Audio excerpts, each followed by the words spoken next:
Well, folks, the campaign continues to be incredibly tight. We'll bring you all the updates momentarily. First, in 6 days, Am I Racist? The decade's #1 documentary streams exclusively at Daily Wire Plus. That's October 28th. But remember, you need a Daily Wire Plus membership to watch. Join now and treat yourself at dailywire.com/subscribe. Use code DEI for 35% off your brand new membership. Do not miss out. Alrighty, so the polling continues to show Donald Trump with a small but measurable lead in most of the swing states at this point. The Real Clear Politics polling average has him up by over a point in Michigan, has him up by almost a point in Pennsylvania, about 0.4 in Wisconsin, up by 1.6 in Arizona, by 0.5 in North Carolina, by 1.8 in Georgia. The polls are all within margin of error at this point. It's still a toss-up race, which means that it's going to come down to turnout, which of course is a truism. It's not just going to come down to turnout. It's going to be who has the better turnout operation. I'm hearing a lot of mixed reports from on the ground about the Trump turnout operation. From some, I'm hearing that it's excellent. From others, I'm hearing that it's not so excellent. The proof is going to be in the pudding. But there's no question that right now Donald Trump has the momentum. The topic of conversation is everything Trump wants it to be about. Does Kamala Harris care about normies? Is Kamala Harris trustable on anything like the issues? Will she be bad for the economy or good for the economy? Trump is a known quantity. That was always the drawback of Trump, is that he was never going to get to 55% in the polls. It's also the beauty of Trump, meaning no matter how often you scream that he is outrageous and terrible, he just ain't. We're all used to it. There is nothing new that you can add to the mix about Donald Trump that's going to change anyone's opinion of him. Meanwhile, Kamala Harris is having to bring out these sort of arguments of last resort. The arguments of last resort are the ones that Joe Biden was using. So Joe Biden ran his entire campaign on, it's not that I'm a good president. It's just that you can't vote for Donald Trump because he's a danger to the republic. That was his campaign of last resort. He hadn't done a good job, but you can't vote for my opponent because there is a barrier to entry. And the barrier to entry is January 6th and Donald Trump being a dictator, et cetera, et cetera. Well, Kamala Harris had sort of avoided that. She suggested that Donald Trump was weird. He was a goofball. He was fundamentally unserious. But the reality is that now she is having to fall back on the Joe Biden argument. He seems unserious, but deep down in the cockles of his small heart, Donald Trump is Hitler. That actually, Donald Trump's facial hair is just hidden. But if you could see beneath the lip, you would see a very small mustache, perhaps too. That is the argument that Kamala Harris is now making. She's really ratcheting up the rhetoric. So she said yesterday, she says that Donald Trump is fundamentally an unserious candidate, but the consequences of his presidency will be so serious. In many, many ways, Donald Trump is an unserious man, but the consequences of him being president of the United States are brutally serious. There are things that he says that will be the subject of skits and laughter and jokes. But words have meaning coming from someone who aspires to stand behind the seal of the President of the United States. Okay, so in this way, Harris and Trump are almost polar opposites. So Trump says a lot of stuff. I've said this for years. Donald Trump, 45th President of the United States. It will say on his epitaph, maybe 47th President of the United States. He said a lot of bleep. Right? Donald Trump says a lot of stuff. He makes jokes about Arnold Palmer's and he says funny things about McDonald's, and he makes jokes all the time. He says things that are really out of the box, and it's hard to take them fully seriously because he's not fully serious when he says them. And even when he is fully serious, does he really mean them 100%? Half the time, no. But his actual policy is quite serious. That has always been the gap for Donald Trump, is that his image is sort of buffoonish and goofballish, but his actual policy, his hard-nosed actual policy accomplishments are quite real, namely a functional economy, growing innovation, low inflation, a foreign policy record that is second to none in the annals of American history, no major foreign wars, new peace deals in the Middle East, intimidation of our enemies, strengthening our alliances, particularly in the Middle East. And despite all of the talk about how he weakened our alliances with NATO, that's actually not true. He simply requested and succeeded in getting those countries to pay a larger share of their own GDP toward national defense. So Donald Trump is a patina of unseriousness, and underneath, he's a very serious policy candidate. That is why he is running the way he's running in this election. Kamala Harris is precisely the opposite. She tries to pose as serious, but underneath it is a deep unseriousness. Underneath this facade of serious politician who's talking to you about the context of the world in which we consider the issues that affect our lives in ways that we cannot yet imagine. Beneath that facade is total emptiness. She's a shell of a politician, and below it is just a vacuum. So I think that she actually has a problem on her hands here, because every day she betrays that there ain't nothing there. There's just nothing there. Yesterday, for example, she was doing a presser. She couldn't even call on the reporters herself. Her campaign has to stage manage her the way they were stage managing Joe Biden. Here she was yesterday. You'll actually hear one of her campaign aides calling out the reporters because she can't do it herself. On some issues, we just have to all be Americans and put party aside. We're going to go to Colleen at the AP. Hi. We have time for one more. Andrea at Reuters. Hi. Well, why are her aides calling out the reporters? Why isn't she doing it? Because she's not capable. In fact, we are now learning that she has reduced her time on the campaign trail, according to Breitbart. Instead, she's opting to prepare for an interview with NBC and a CNN town hall. Now, these are not things you have to take time off from the campaign trail to do. They're not. These are not things that require extra time off. It's one thing to say I'm taking 2 days off to prep for a debate because I have to study my opponent's moves. I need to do a sort of lightning round with somebody playing Donald Trump. Okay, understandable. I get it. But I'm sorry. An interview with NBC means you have to take time off the trail. You don't like take 2 days off the campaign trail in closing time to prep for an interview with NBC News, which has been overwhelmingly favorable to you because you blew it with Bret Baier on Fox News. A CNN town hall. Why do you have to? How do you prep for that? What does that prep look like? But here's the thing about Kamala Harris. She has to prep for everything. The reason that the left is so all fired mad because Donald Trump went to a McDonald's is because when Donald Trump went to a McDonald's, he was very comfortable in his own skin. It's not that Donald Trump was masquerading as a worker at McDonald's. It's that he was showing respect to people who work at McDonald's and people who eat at McDonald's, and he likes those people. Kamala Harris is the kind of person who literally had to be prepped by her staff to do a small donor dinner. They had to put like a fake dinner together so she could learn to speak with humans without downing an entire bottle of rosé. Underneath the facade of serious politician, there is nothing serious there. There's nothing serious there. And you can see it every time she or her running mate talk policy. So Tim Walz, for example, he was with Sarah Haynes, and he was asked to name differences with Joe Biden on policy. This is on The View. You know, the great political interview show, The View.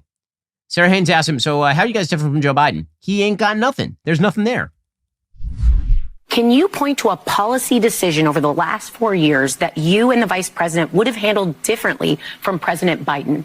Well, I think this expansion on Medicare is something that I wished would have been proposed sooner. But look, they're tackling the issues that they needed to. They came out of a pandemic that Donald Trump had left a mess for, an economy with supply chains that were broken. Really? So it said nothing. You got nothing. You got zero. Zip zilch. So what policy proposals does she have that are so astounding and wonderful? Well, apparently she wants to raise the minimum wage. We haven't heard this one before. She's going to raise the federal minimum wage. Here we go. This is her big policy proposal. So there is a big difference between Donald Trump and me on a number of issues, including this, where I absolutely believe we must raise minimum wage and that hardworking Americans, whether they're working at McDonald's or anywhere else, should have at least the ability to be able to take care of their family and take care of themselves in a way that allows them to actually be able to sustain their needs. Hey, I'm sorry, this is policy for dumb people. You know how many people in the United States are paid the actual federal minimum wage? The actual federal minimum wage? 1 million workers in the United States. 1 million. Out of the hundreds of millions of people working in the United States, 1 million are working at or below the minimum wage in the United States. And by the way, those people are not 40-year-olds who've been working for 20 years at McDonald's. Those people are generally under the age of 25, according to the Bureau of Labor Statistics. Although workers under age 25 represent 1/5 of hourly paid workers, they represent 45% of those paid the federal minimum wage or less. Among employed teenagers aged 16 to 19 paid by the hour, about 3% earned the minimum wage or less, compared with just under 1% of workers aged 25 and older.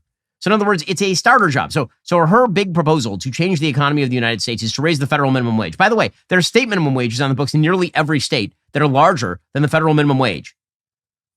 This is politics for dumb people. But there are serious consequences to the policy for dumb people. So, for example, as Heather McDonald points out, Kamala Harris is a wildly anti-police candidate. Quote, Kamala Harris has avoided talking about crime and law enforcement on the campaign trail. No surprise there. Since the George Floyd race riots, many American cities have descended into public disorder. Surveillance videos routinely document flash mobs invading businesses, assaulting employees, and stealing whatever participants can carry, including cash registers. Customers bear the brunt of stores' defenses against runaway shoplifting, like toothpaste locked behind a plexiglass barrier. Drive-by shootings mow down innocent civilians. Urban violent crime has surged 40% between 2019 and 2023. In an interview last week on The Breakfast Club, Kamala Harris made clear she remains committed to her previously stated view that systemic racism, quote, seeps into every part of American life and racial injustice is rampant in policing. Ms. Harris suggested that police murders have been going on viciously. She accepted a questioner saying exactly that. She said as a U.S. Senator, she tried to pass the George Floyd Justice and Policing Act, a bill that would have restricted the use of certain police tactics and eliminated qualified immunity for law enforcement officers, opening them to financial liability for contested enforcement actions. So, yeah, again, her actual policies are quite deleterious to the lifestyle of the American people. And we all know it.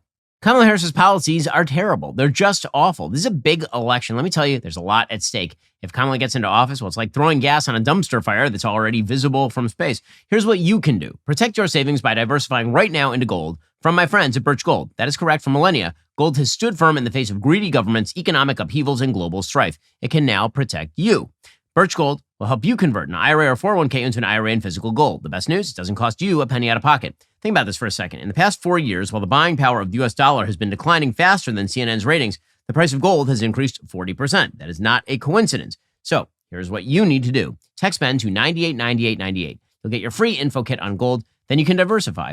As the exclusive gold partner of the Daily Wire for the past 8 years, you can trust Birch Gold as I do to protect your savings. Don't wait for the election results to start thinking about your financial future. Text Ben to the number 989898 for your free info kit today. Then ask them all your questions, feel comfortable, and then start investing with Birch Gold. Text Ben to the number 989898 to get started today. Also, got a pretty busy schedule. I'm flying around the country for work. I'm constantly on the go. I got to keep my health at its very best. I exercise, well, somewhat. I try to get enough sleep. I eat okay, but balance of nature is a big winner in all of this. Imagine trying to eat 31 different fruits and veggies every single day. That sounds miserable and time-consuming. With balance of nature fruits and veggies, there's never been a more convenient dietary supplement to ensure you get a wide variety of fruits and veggies daily. Balance of Nature takes fruits and veggies, they freeze dry them, they turn them into a powder, and then they put them into a capsule. You take your fruit and veggie capsules every day, and then your body knows precisely what to do with them. By the way, the product is actually kosher, so I can take it. I can vouch for it. It's awesome. Go to balanceofnature.com. Use promo code Shapiro for 35% off your first order as a preferred customer. Plus, get a free bottle of fiber and spice. That's balanceofnature.com. Promo code Shapiro. Again, staying healthy on the road during a crazy election cycle, it's not that easy. I rely pretty heavily on Balance of Nature. You should too. Head on over to balanceofnature.com. Use promo code Shapiro for 35% off your first order as a preferred customer. Plus, get that free bottle of fiber and spice. Kamala Harris and people of her ilk have generated, for example, the Daniel Penny trial. So this is the big story of the day over in New York City. Jury selection has begun in the criminal trial of Daniel Penny. Now, you'll remember Daniel Penny. If you watched the show, we talked about this extensively last year. Last year, Daniel Penny, former U.S. Marine Corps veteran, he's a Marine Corps veteran, and he was on a New York City train, and a homeless, violent man named Jordan Neely started shouting and nearly assaulting the passengers. And Penny subdued him. They said they put him in a chokehold. He didn't. He put him in a submission hold. And Neely ended up dying. And now Daniel Penny is being charged. Penny was arrested last year. He was set free on a $100,000 bond. He is being charged for second-degree manslaughter and faces up to 15 years in prison. So Daniel Penny's defense lawyers, they say, well, Neely was high as a kite. He had a huge amount of synthetic cannabinoid known as K2. Also, they're going to argue that Penny didn't actually apply enough pressure on Neely to make him unconscious, much less kill him. Neely's in the chokehold. Again, they use the terms chokehold and submission hold, essentially equivalently. A chokehold, colloquially speaking, is where you're compressing the windpipe. A submission hold is where you are compressing the arterial flow to the brain. So it cuts off oxygen, and then you knock somebody out. Again, here we have the tape. Okay, the fact that this man is being charged for subduing a violent, threatening homeless person on a subway train who's threatening others. And by the way, this was treated as a race issue, if you recall. Daniel Penny, because he is white, was treated as though he was a racist, despite no evidence that race played a part in this particular case. It's Kamala Harris's law enforcement stylings that make this sort of stuff possible in New York City. Here's the tape, if you don't recall. You can see he's subduing him. And by the way, he's not the only one subduing him. There are two other New Yorkers attempting to subdue this homeless person to stop him from getting violent.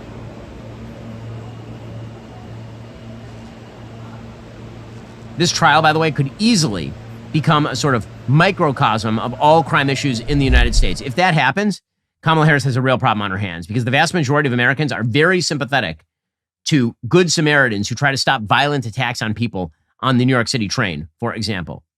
But her problems don't just stop there. Again, her policies are a disaster.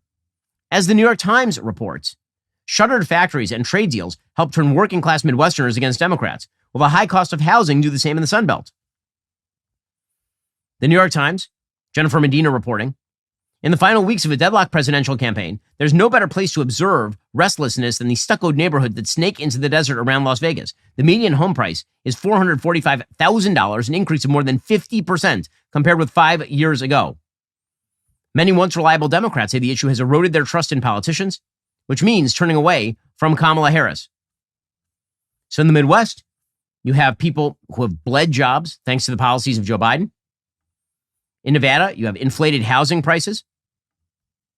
These policies are bad. Again, she is empty she's empty underneath, and then that emptiness has real policy consequences. That's also true in the Middle East.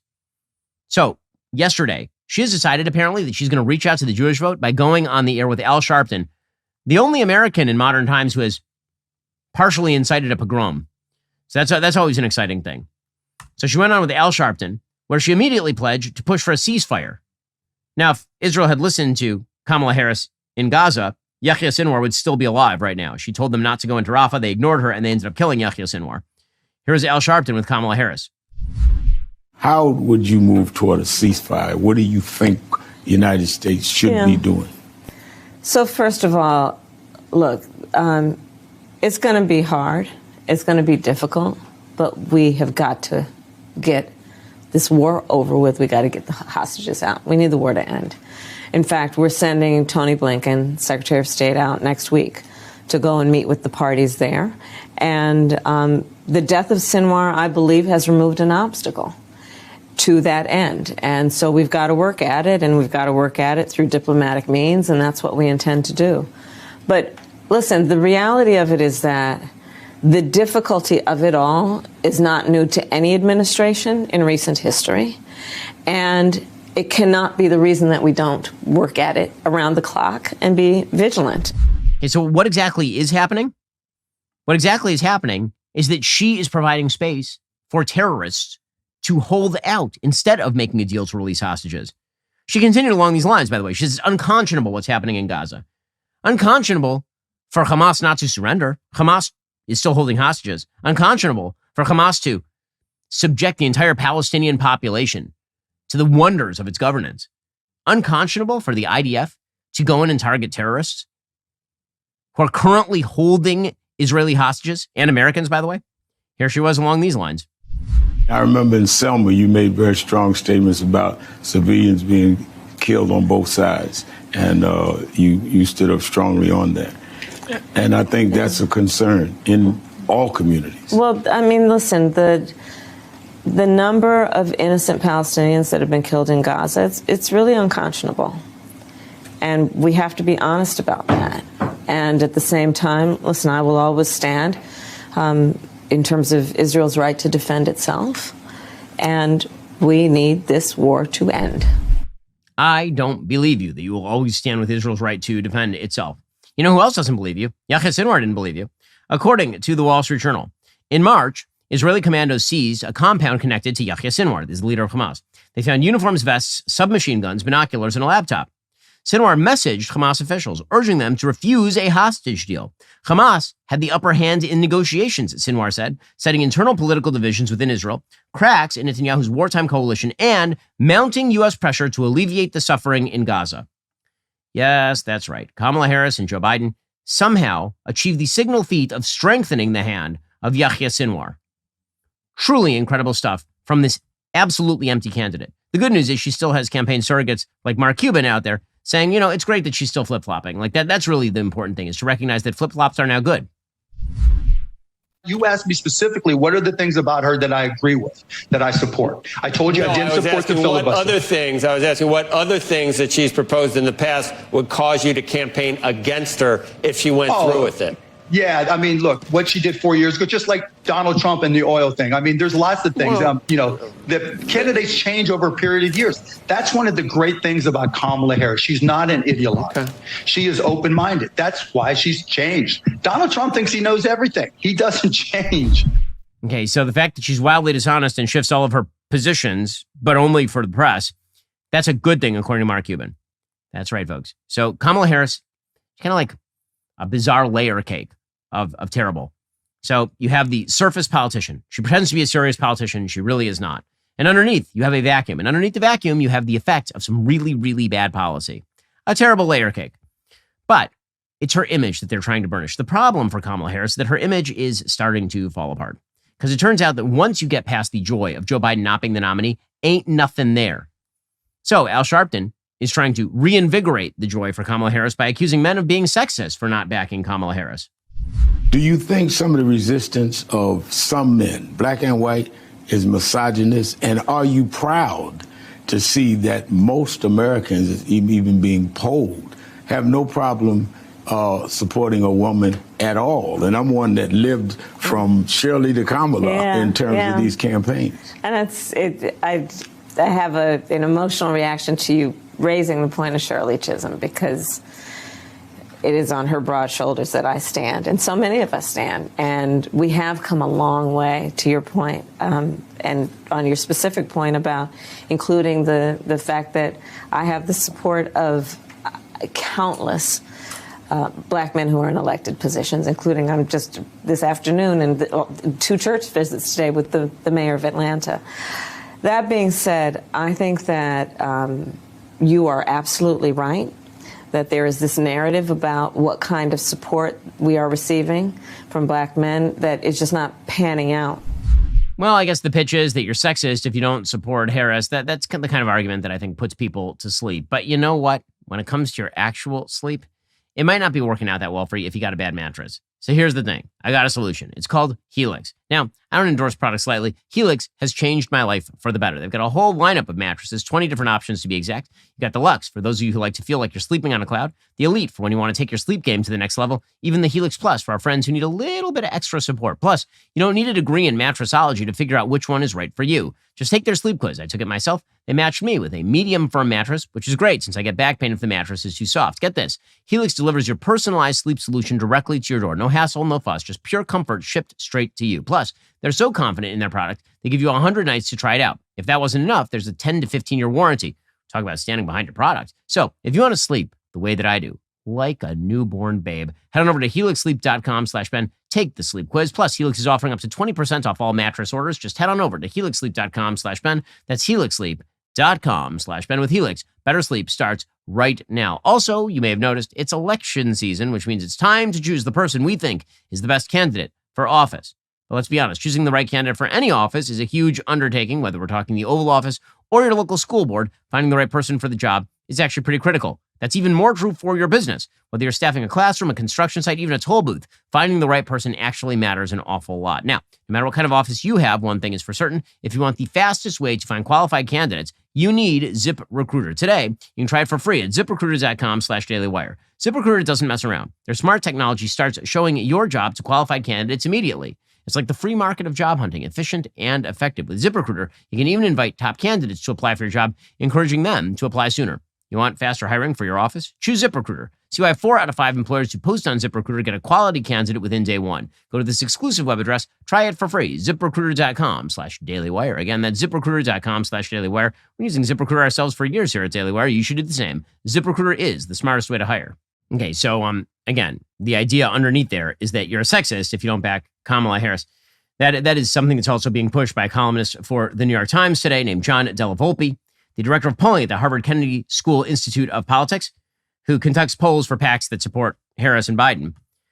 He's trying to figure out why young men are turning away from Kamala Harris. And his answer is because Donald Trump is a mean, bad man and men are bad and mean. Quote, Mr. Trump has tapped male anxieties by weaving a hyper-masculine message of strength and defiance into his broader narrative that undermines confidence in democratic institutions. And it's working. Aware that boasting about killing Roe v. Wade drove away young women, Mr. Trump zeroed in on campaigning on a larger share of the young male vote.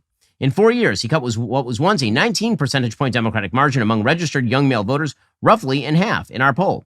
His playbook, a masterclass in bro whispering.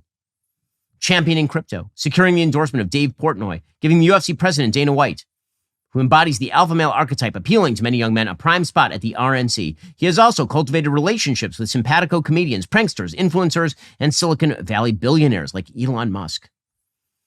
Okay, well, I mean, there is another reason why Donald Trump is appealing to young men, and it's because he doesn't hate young men. That would be the really big reason here. Turns out that Kamala Harris is not a unifying image. She is one particular type of image, and that is female-centric. And bringing out Brandon Johnson, the mayor of Chicago, to claim that she has earned his vote as a black man, it should not make the Democratic Party particularly sanguine about their hopes with men generally. The Vice President, Kamala Harris, has earned my vote as a black man, and she has earned the vote and support of black men across this country. One thing that I know for sure as a black man is that we always recognize our responsibility and role in this democracy, providing, preparing, and protecting.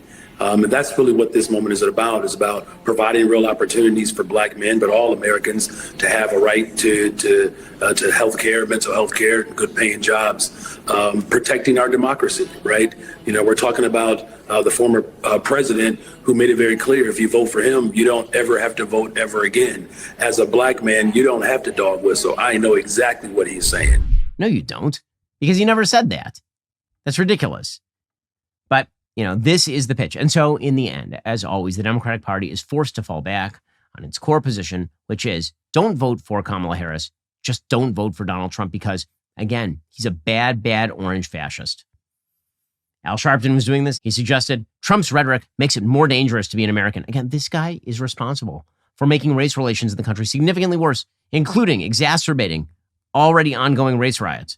And here he is explaining Donald Trump's rhetoric makes things more dangerous in the United States.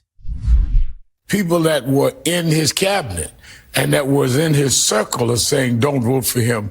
This is how he believes. This is how he acts, which is a real threat to all of us that have opposed him. I was once stabbed leading a march, so I take that seriously. When I've called Joe and said, you better watch security, because you're dealing with a man who himself faced 2 assassination attempts. You would think he would be careful about trying to demonize and target people, public figures, that maybe you may disagree with, because when people hear that rhetoric, some people can say, he's right, they're the enemy, and they may do anything. So not only do you have to fear government, you have to fear people that will take things into their own hands, including the people that tried to assassinate him.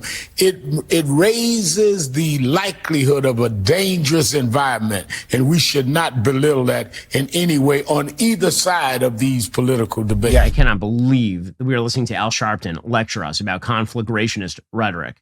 Well, the Wall Street Journal points out that this is basically the last vestige of the Harris campaign. Quote, the fascist meme is all over the place, an upgrade from President Biden's description of the MAGA movement in 2022 as semi-fascist.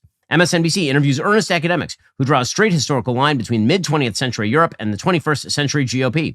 A writer for The Atlantic takes the hyperbole prize with a headline that says Trump is talking like Hitler, Stalin, and Mussolini. Why leave out Mao? Kamala Harris is also hitting the theme. Trump is, quote, seeking unchecked power. She told a crowd this week in Pennsylvania. Listen to General Mark Milley, Donald Trump's top general. He has called Trump, and I quote, a fascist to the core. The Wall Street Journal says, let's stipulate there are many reasons to be wary of handing Mr. Trump power again. Yet despite all of those, he won the GOP nomination for the 3rd time, was headed toward victory over Biden, and is essentially tied with Harris. Are tens of millions of Americans really falling for a fascist takeover? The answer is most Americans simply don't believe the fascist meme, and for good reason. The first is that Trump was already president. Whatever his intention, the former president was hemmed in by American checks and balances. Democrats, the press, the federal bureaucracy were relentlessly opposed to all his works, and they would be again. That, of course, is right. It also happens to be the case, as they point out, that many of the checks and balances that supposedly be put in danger by Trump have now been changed. The Electoral Count Reform Act makes a replay of 2020 more difficult. Okay, Democrats are not, they don't believe that Trump's a fascist. I mean, look at the tape of Chuck Schumer sitting next to Donald Trump. If they thought he was a fascist, they wouldn't be sitting next to him. They wouldn't be making jokes about him. It's all a ruse. It is all a lie. It's also, again, why they are melting down over the McDonald's visit by Trump. Like that should not be treated as something crazy and out of the box and overtly threatening. But the media have pulled out all the stops. How much of the media pulled out the stops? Newsweek ran an entire hit piece on the McDonald's branch Trump visited. They ran an entire piece suggesting that they had been dinged for customer conditions because people weren't washing their hands. So destroy the local small business because Donald Trump was associated with it. Or maybe you want to explore the New York Times. The New York Times is now very angry at Trump because Trump suggested that Harris is lying about having once worked at McDonald's. Here is their fact check. Quote, Donald Trump has claimed without evidence that Ms. Harris never worked at the fast food chain. Her campaign and a friend say she did. Since when is that dispositive evidence? And that's ridiculous. It's like, I say O.J. Simpson killed his ex-wife. O.J. and his friends say he did not. Like, what? Shouldn't she have to show like some sort of proof before you just run with the narrative that it's a lie? But again, this is how the press are. Newsweek's national correspondent, quote, the McDonald's restaurant where Republican presidential nominee Donald Trump briefly worked on Sunday failed its last health inspection documents show. The former president manned the fry station. The restaurant was closed to the public for Trump's visit. According to Midas Touch, he went straight to work without washing his hands. Employees not washing their hands was one of the reasons the restaurant failed its most recent inspection. So they're ripping down a local franchise because Donald Trump appeared in Bucks County at this franchise. Man, you can smell the desperation. By the way, here is a woman who was served by Trump at the McDonald's franchise. She sounds pretty flattered that happened. Martha, it was like meeting a friend. He looked us in the eye. The way he communicated with us, the way he greeted my children on the back seat, it was incredible. My kids I cannot just believe that I shook Donald Trump's hand. I'm not going to wash my hands for the next few days. So he just communicated with them. His looks and the way he shook our hands, like it was very genuine. He's a genuine man. There was no stunt over there. So the left has decided that their final argument about Trump and McDonald's is that it's a publicity stunt because the McDonald's was closed so that Trump could do this. Well, what did you think was going to happen? He has Secret Service protection. You think he's going to walk into an open McDonald's and then apply for a job?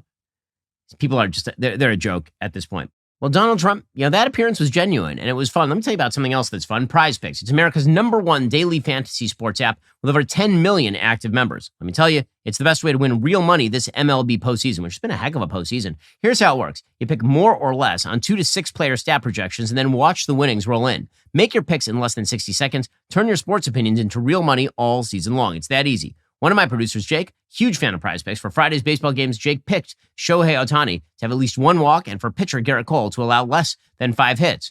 I'm not sure I agree with that last one. He is super excited to make entries on all his favorite players throughout the World Series. Now, if you want to play alongside some big names, you can find community plays under the promos tab. You'll see entries from Drewski, Joe Budden, MMA champ Sean O'Malley. It's a great way to see how your picks stack up against theirs. With Prize Picks, you can win up to 100 times your money with as few as 4 correct picks. Pretty impressive return. Plus, with their invention of the flex play, you can still cash out even if your lineup isn't perfect. Double your money even if one of your picks doesn't hit. It's like a safety net for your predictions. They even have an injury insurance policy. If your player leaves in the first half and doesn't return, your picks are still live. It's almost like they actually care about their members. Here's the best part right now. When you download the app and use code BEN, you get $50 instantly after you play your first $5 lineup. That's right, $50 just for trying it out. So head on over to prizepicks.com or download the app right now. Remember, that's code BEN on Prize Picks. Get $50 instantly when you play $5. Prize Picks, run your game. Also, let's talk about something that affects those of us who are responsible, hardworking Americans, taxes. So that October 15 deadline, it's passed. Are you prepared for what's coming next?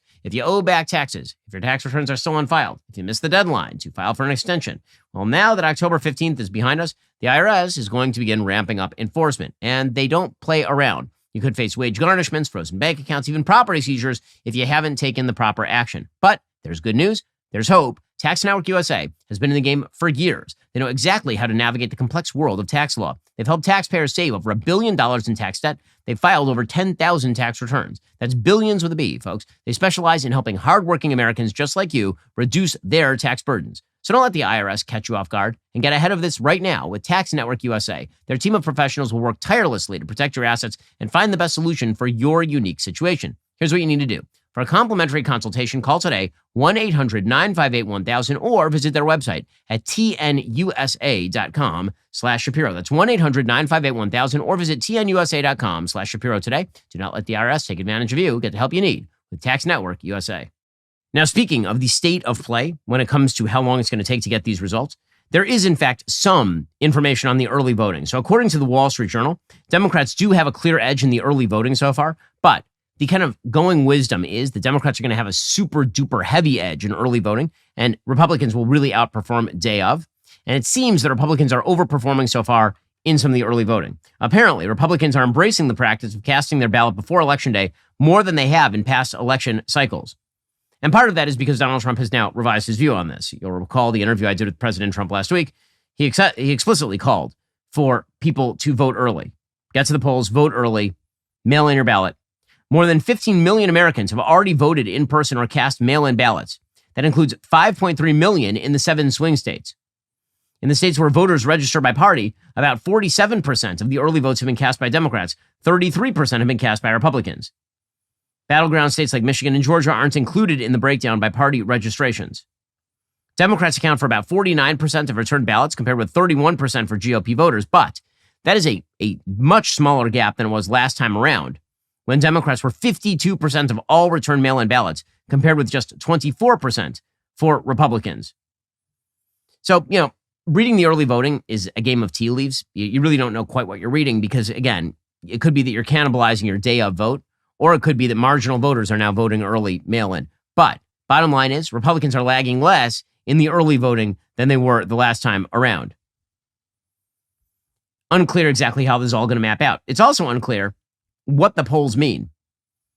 So as the Wall Street Journal is reporting, the current polling data is an attempt to correct for the failures since 2020. But expert opinion is mixed on whether polling is in for a repeat of 2020, which the Professional Association of Pollsters called the most inaccurate performance in 40 years. New developments like the shift of Black and Latino voters toward Trump and the proliferation of online surveys are now creating potential sources of additional error. One Stanford University political scientist named John Krosnick says, quote, "We are headed for more disaster." Courtney Kennedy of the Pew Research Center has tracked the changes pollsters made in recent years to address accuracy. She says she's hoping that they'll do a little bit better than they did. But of course, it is totally unclear sort of whether these changes are going to be in the right direction toward accuracy or in the wrong direction away from it. Post-election analysis found that in 2020, polls understated the share of white voters and older families who ultimately cast ballots, and overstated Joe Biden's support in urban areas compared with the actual results. Apparently, NBC's pollsters have taken steps to address those issues. So that may mean an over-adjustment. So bottom line is, you have to treat this election like it's a jump ball, like you have no idea what's going to happen, because realistically, ain't nobody got any idea what's going to happen. This is all mysterious, and it's going to take a while to find out what actually did happen. So bottom line, chaos. But in the moment, Kamala Harris seems to be lagging in the polls. She should be doing better, no question. Donald Trump seems to have the momentum. Well, while everybody is very worried about the election threat that is Donald Trump, there is one thing that is happening that is very clearly a threat to the credibility of America's elections. I'm not talking about foreign interference here. I mean, that's certainly quite possible in terms of informational dissemination by, say, Iran, or even Russia or China. That stuff isn't impossible for sure. But the idea that that's going to swivel the entire election is probably quite unlikely. The big problem for undermining the trust of the American people in this election cycle, how long it's going to take to get the results. And so I'm just warning everybody up front, this is going to be a disaster area, like a full-scale disaster area. Here, for example, is Michigan's Secretary of State, Jocelyn Benson. You'll remember her from such hits as, "I want to keep RFK Jr. on the ballot even though he doesn't want to be on the ballot." She literally sued to keep a man who didn't want to be on the Michigan ballot, said he would draw votes away from Donald Trump. Now she is saying that we will only have unofficial results from Michigan the day after the election, by close of business on Wednesday. on Wednesday. That's nuts. Okay, the state of Florida, my home state, a well-governed state, can count all the votes same day. In fact, almost instantaneously. They pre-count all of the mail-in ballots, and then all of the other ballots are done electronically. And so, boom, the polls close, you have results. That is a great way to shore up the credibility of your state. Michigan is saying it's going to take them the entirety of the night and then all of the next day in order to even give you preliminary results in one of the key swing states. Here's the Michigan Secretary of State. Real quickly, the conversation has been, look, don't expect to know who won the election on Election Day, but you have said that your state will have everything certified, ready to go the day after November 6th. Do you still stand by that? We are on track based on our hardworking election officials and machines and voters to make sure that unofficial results in our state will be ready by the close of day on Wednesday. It's the same time they were available after the 2020 election, so we predict the same could unfold again. But we'll be there to make sure accuracy and security is prioritized over efficiency. And from the minute the polls close till we have those unofficial results, we'll make sure the public knows exactly where we are in the process and why. I mean, that's nuts. And the longer it lasts, the worse it is. Okay, if this thing takes days and drags out all the suspicions that everybody on all sides has, that's just going to exacerbate. People are going to eat each other alive over this kind of stuff. And it is inexplicable why so many states have failed to shore up their balloting processes and their ballot counting processes. So Politico has an interview with Arnold Mishkin, who's the head of the Fox News decision desk. He is now suggesting that the election is likely to be called Saturday. That's right. The election is on a Tuesday. So it means Wednesday, Thursday, Friday, Saturday. He says the race seems very, very close. It is dependent on a number of states, like Pennsylvania, that we believe are going to be reporting in a pattern similar to the way they've reported in the past. So I'd say the over-under is Saturday, which is when the call was made last time. That's when Pennsylvania is likely to come in. He said, I think we have to accept the reality. We don't really know how close this election is going to be. I'm pretty sure it's going to be close. I see some polls that say actually it isn't going to be close. It's going to be one way or the other. There's some reporting that Trump is sort of gaining. Some of the polls have showed he's gaining. There's another sense I have that actually he may be declining. I think the real issue is what happens to Trump. I've always thought this about the election. It's less about who's running against him than it is about Trump. And then he points out that Trump's vote total in 2016 was 46.1%, and in 2020 it was 46.7 or 46.8%. So, you know, he's right about all of that. But I mean, the fact that we are going to have to wait for days upon days to find out who won this election is going to be absolutely horrific for the country, truly bad for the country. And so, again, I think it's incumbent on people like me to inform you that it's going to take a while for there to be results so that you don't jump to conclusions just because it takes a long time to get those results. Also, states that are taking this long really need to look at their voting procedures because they really suck. And meanwhile, 60 Minutes getting involved in some election manipulation of its own. So as you'll recall, Kamala Harris did an interview with Bill Whitaker on 60 Minutes. It was a complete mess. They chopped her up. They took one longer clip. They chopped it into a shorter clip for 60 Minutes. They still have not released the full tape or transcript of her interview with Bill Whitaker, which is pretty wild because you know they would have for Trump. Here was Trump the other day saying that they will subpoena 60 Minutes' records. You say CBS should lose its license. Why? Sure. Well, I've never seen anything like it. She gave a horrible, incompetent answer on a news program. It's not an entertainment program. They call it news. They say it's a #1 news program. And so she gives an answer that shows that she's dumb or incompetent or something wrong with her. It's so bad that the people at CBS say, we're not going to do a little editing, like the word the, make it there, something. You understand? They take the whole ridiculous answer out, and it was a long answer, and replace it with a much shorter answer that she did having to do with a totally different subject, which also didn't make sense, but it wasn't as incompetent. The head of they the don't FCC, do that with me. The head of the FCC says we would never yank a license because a politician didn't like his or her coverage. Well, this isn't a politician. This is nothing. Wait a minute. She gave an answer. They took the answer. I said I've been critical of it. Listen to this. They took, just for your audience, you know about it. All right. They took the answer out in its entirety, and they put a completely different answer in that makes her look like she's normal, okay, which is about the best you're going to do. And I said, I think it's the worst thing she's done. Now, what we're doing is we're going to subpoena their records because we want to see how much else did she do. Okay, so realistically, is CBS going to have its license pulled? No. But you know what 60 Minutes did? They then issued a statement about all of this. They said, quote, former President Donald Trump is accusing 60 Minutes of deceitful editing of our October 7th interview with Vice President Kamala Harris. That is false. 60 Minutes gave an excerpt of our interview to Face the Nation. They used a longer section of her answer than on 60 Minutes. Same question, same answer, but a different portion of the response. When we edit any interview, whether a politician, an athlete, or movie star, we strive to be clear, accurate, and on point. The portion of her answer on 60 Minutes was more succinct, which allows time for other subjects in a wide-ranging 21-minute long segment. Remember, Trump pulled out of his interview with 60 Minutes and the vice president participated. So in other words, we get to cut her out of context and move all that stuff around because Trump wouldn't do an interview with us. Wild stuff there from 60 Minutes. Truly wild stuff. Meanwhile, I spoke at UCLA last night. That, of course, is my alma mater.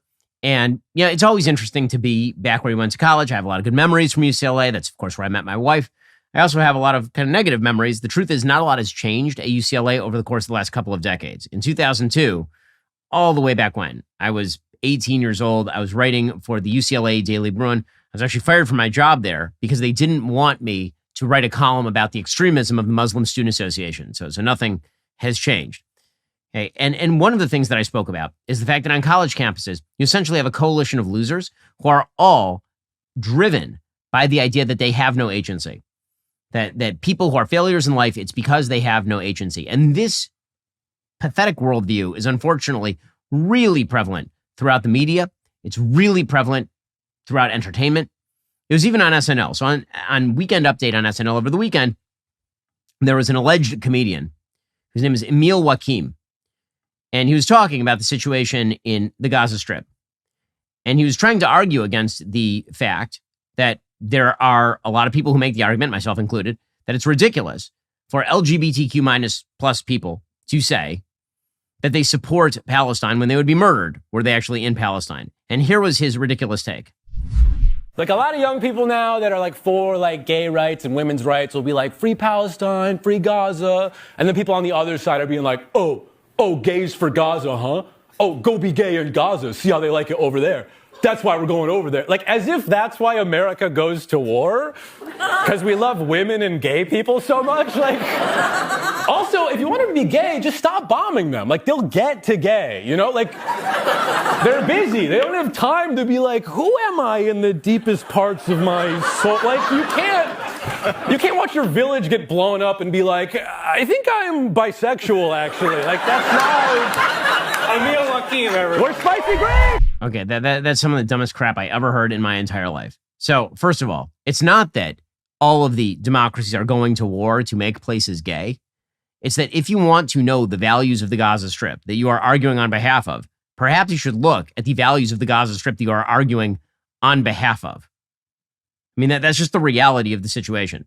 But underlying all of this is this idea that people in the region things are just sort of randomly happening to them. That when it comes to the Gaza Strip, no one was involved in Hamas. No one was friendly with Hamas. Nobody actually cared what happened with Hamas. They were just experiencing their lives, and then bombs started falling on them from Israel, which of course is ridiculous. That is not what happened. The lack of agency is one of the most frustrating things about the characterization of nearly every conflict, domestic and foreign these days. This idea that if somebody does something wrong, it's not because they did something wrong, it's because the system wronged them in some way. This came to a head a little bit last night during my speech at UCLA. There's a kid who got up, seemed like a nice enough kid from Biola University. And this kid started asking about the situation in Gaza and asked me if I would condone the activities of the Israeli government in the Gaza Strip, to which I said, well, yes. I mean, it's a militarily defensive action to destroy a terrorist group. Here's what it sounded like. I want to ask you, as an American Jew, how can you continue to condone the actions of the Israeli government, condoned by the U.S. government, in the Gaza Strip, where over 40,000 people have died, including Palestinians and Israelis, and large numbers of children and civilians? How can you continue to condone those actions? Okay, hold on. I want to correct you. I don't just condone the actions of the Israeli Defense Forces and the Israeli government. I celebrate and laud them.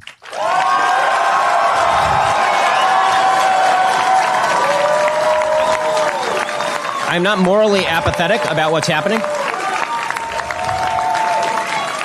On October 7th, Hamas launched the most deadly war on Jews since the Holocaust. They killed 1,200 innocent people. They took 250 hostages. 100 of them are still being held hostage. I know members of families of hostages who are still being held, American citizens. Hamas could end this war today by surrendering. They've chosen not to surrender. Instead, they spent billions of dollars building terror tunnels below civilian areas. It is not incumbent on the Israeli government to surrender just because terrorists are evil enough to hide behind civilians. The Israeli government has gone through such extraordinary efforts not to kill civilians that it has managed the best civilian to terrorist kill ratio in the history of urban warfare, and it is not close. I personally know soldiers who have gone door to door in the Gaza Strip who have risked their own lives to prevent civilian death. Israel has complete and utter air superiority over the Gaza Strip. Turns out that Hamas doesn't have an air force. They just had a series of tunnels where they hid all their leadership while their people suffered after their people voted for them. And then they effectively established a dictatorship over the course of the last 20 years. Israel, with their complete air superiority, certainly would have had the ability to commit full-scale human atrocities had they wanted to. They have complete air superiority. They could have used F-35s and simply turned the place into a parking lot. They did not, in fact, do that. They moved vast scales of population. In fact, believe it or not, there have been more births in the Gaza Strip since the beginning of this war than there have been deaths in the Gaza Strip from the war itself. That is a very poor way to conduct a genocide. Israel is being more meticulous in the conduct of this war than any army in human history, and certainly than the United States Army in its vast role in the history of urban combat. That is uncontested. What is Israel supposed to do? Simply say that you get to play tag, you take Israeli citizens, you kill 1,200 people, you hide behind a baby, you hide behind a civilian, and now Israel has to preemptively surrender? That is a great way to make sure that terrorists always win. What Israel has done ought to be celebrated by the Western world because they've demonstrated that if terrorists decide to launch a war they cannot win, they will be eviscerated from the face of the earth as they ought to be. Again, the central premise for the entire left, and this is true across so many different issues, is that people don't have agency so long as they are unsuccessful. The lack of success is due to lack of agency rather than to making poor decisions. And that isn't true at all. Because what that also suggests is that success is not due to people making good decisions. It is due to exploitation. And that isn't true either. That is an ugly, terrible perspective, and it ends with significantly more human suffering. Alrighty, coming up, we'll jump into the vaunted Ben Shapiro Show mailbag. First, get ready because in 6 days, the decade's #1 grossing documentary is coming exclusively to Daily Wire Plus. That's right, Am I Racist, starring our very own Matt Walsh, is arriving Monday, October 28th. But you will need a Daily Wire Plus membership to watch it. We've made it easier than ever by putting our memberships on sale. Head on over to dailywire.com/subscribe. Use code DEI for 35% off your new Daily Wire Plus membership. Am I Racist is our epic troll of the left. It shocked the box office with its success, but taking on the establishment is not a cheap enterprise. Making a movie, getting it into theaters across the country, that is a monumental, costly endeavor. We are doing the work. We can't do it without your help and support. So join us. Become part of the team as we fight the left and build the future so we can keep standing up for you. Go to dailywire.com/subscribe today. Become a member. Get ready for Am I Racist? Streaming exclusively on Daily Wire Plus Monday, October 28th. Okay, guys, coming up, we'll jump into that vaunted Ben Shapiro Show mailbag. If you're not a member, become a member. Use code Shapiro at checkout for 2 months free on all annual plans. Click that link in the description and join us. The question everyone in America is asking, am I racist? Make those moves. Get a Daily Wire Plus membership to see Am I Racist? This is all I have. Did you want to? I can help you guys out. Yeah. Go to amирacist.com and sign up now. I've been told because I'm a white male, kind of at the top of the pile, how do I get down from the top? I don't think you necessarily can. How do we get past all the talk about racism? We have to love each other. Well, it can't be that simple. How do we get to a point of racial harmony? It's good to talk to you. We're still on a journey, all of us together. I think you got some journeying to do. Just talk to me about the statistics. We have an epidemic. 20 million crimes a year, 6,000, 7,000 hate crimes. No, there's no epidemic. Why are we talking about statistics? This is not a matter of statistics. Well, you asked me about the statistics. Am I Racist? Coming to Daily Wire Plus on October 28th. Rated PG-13.